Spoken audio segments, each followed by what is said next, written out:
You're gonna start by kind of curving your coat hanger into a circle shape.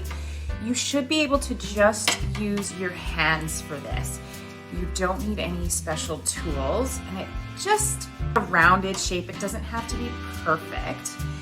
Then you're going to grab your branches, and I am going to use bundles of 3.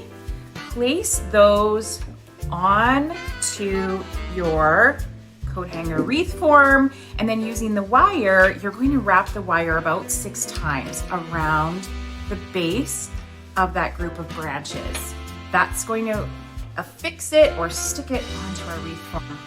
If your branches or your wire is sharp, you can wear gloves for this step. So you'll just keep doing that all the way around the coat hanger.